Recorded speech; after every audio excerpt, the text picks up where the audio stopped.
Okay, I got the bottom bolts in. These are obviously tight. All the top holes fit. Got to get a bolt there. I think I'm going to change this for the production version. I don't like this bolt being that close. I'll put a button head Allen in that. But on the production version, I think I will go ahead and move these holes back to line up with there, and move this forward to line up with there, or move that back with this to line up all this together. I can lay these drawings out on the computer and make them all line up and work, and then I just have to have a tab coming off of here this way, and then a brace up the back going down here to bolt that on there instead of there. That's probably going to be the best way to do it. We do it all in CAD, but this thing's going to be pretty good so far. I mean, all that lines up now. All these line up, and of course this will have a mount on the front of it. I'll take this off. Once I get these tightened down, I can take this off, take these bolts out, and put the coilover mount on here. But I need to get the center section in first, and what I'll do with that is I'll stick the two long bolts through the middle holes to hold it up, and then I can slide the thing on.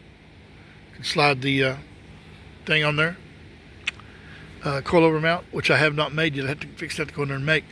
But these, I wanted to make sure this fit before I put a primer on it, so I didn't have to ream it again. So now I know that it fits. I can hang it up and put some primer on it.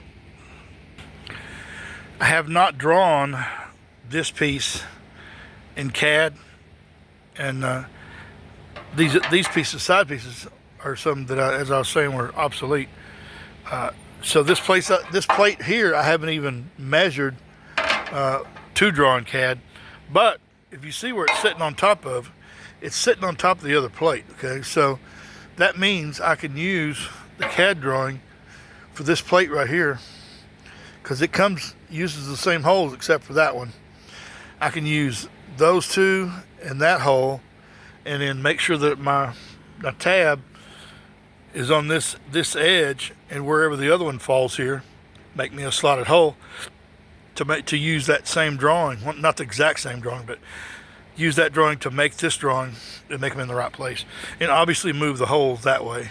I'm thinking more like an 1/8 of an inch, because I've had to drill these out to 9/16 and then ream this edge too. So I'll move those 1/8 or barely, maybe just barely under 1/8. And then also getting these holes lined up and these holes lined up with holes that are already there to make this easier. All right, so I'm going to go clean those holes up, taper drill them, and then I'm going to go hang that up and prime it. And then I'm going to come back and we're going to do that other box. Got to do that other box before we can hang the center cross member. And once we get the center cross member hanging, we will make the coilover mounts. They just got to be welded together. And once they're welded together, while they're drying, cooling down and drying, we will make we'll hang an arm on here and make the rear arm mount. And we'll call it a day after that, hopefully. Okay, I cleaned this up. The thing about these is where it's tabbed together here on the back and here, they don't TIG weld very well, because this is hot rolled steel. And when you heat it up, it draws the impurities to the surface. I mean, when you weld it on one side, but the other surface also gets impurities to the surface. That's why it turns dark. So when I go in here and weld the inside first, get that together, the outside here, even if I grind this down with a flat disc or something, clean it up real good, it still doesn't weld very well, because there's impurities all in that metal right there. Okay, this is made from hot rolled steel, which means It's made out of old washing machines and rebar and any kind of junk steel that steel mill can find. Anyways, so as soon as they start selling that thickness in cold rolled, I think that's when I'm going to start getting them done. It's going to be more money, but that's okay. Now, I do think I'm going to cut that off straight across. I don't like the angle, so I'm going to get a measuring device, measure that, mark it, cut it off and round it off and smooth it before I go putting primer on them. I beveled all these holes. They didn't have any sharp edges, and I think it's going to look better. Let's see what we can do. Okay, so I measured up 2.5 inches. That puts that right there. On the inside, it's going to put it just above that weld. Okay, so basically in CAD, what I'll do is I'll go from the top of those right there straight across. I'll make that the same height. Round off the edges to make it look cool. And I'm going to bring on the bottom, even though it'll hang over the edge of the truck, the frame, I'm going to bring that over to there. And then I'll bring that one out a little bit more, or bring something that comes out like that up to it before it goes over to that hole right there. So lots of changes coming to the production version of this, but this is actually going to be a pretty good looking part once I cut it. Let's see what it looks like. Okay, what do you think about that? Looks better. I mean, it's a box. It's made to hold a control arm, and that's it.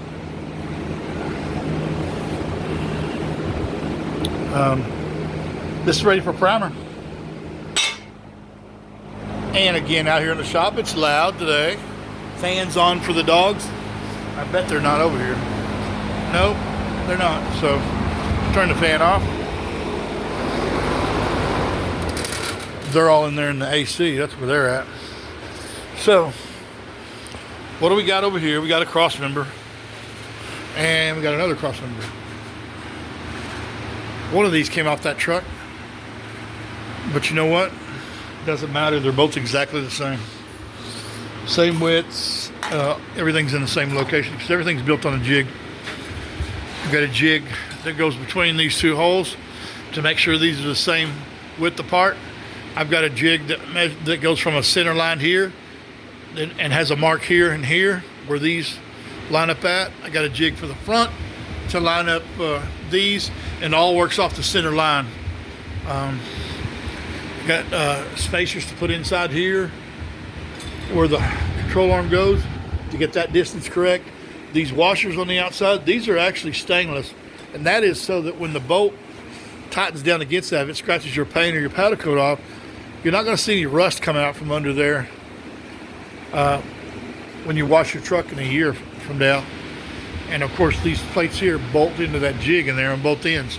That jig is adjustable width, but when I've got it set up to make this cross member, and I've got 4 holes in it, it can't move in or out. Now the holes are slotted, but I'd have to take bolts out to move it in or out. It'd be kind of hard to make one of these that's wrong. You'd have to do it intentionally. Anyways, let's get this upper arm mount painted, or primed anyway.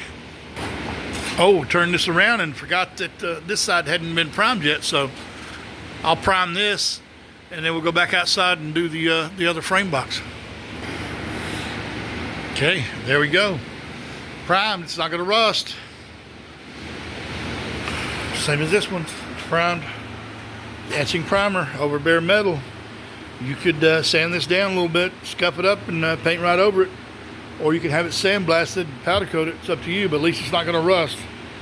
That's an extra cost for me having to buy etching primer, because etching primer is not cheap per can. I was using one that was more expensive. That stuff down there, Duplicolor from O'Reilly. That stuff's up to about 14 bucks a can. This stuff is $7 or $8 a can, which is, still a lot of money. But it's better than sending parts to somebody rusted. I should probably wait on putting primer on that frame box anyway until I get the other one ready to do them at the same time. So I'll get my air blower out over here, move all my tools over here, and work on this side. Damn, I'm fixing to be in the sun too. So the sun is coming through the clouds up there. I think I'll go grab me a cold Dr. Pepper. We're at 10 minutes, so I'm going to stop this video now.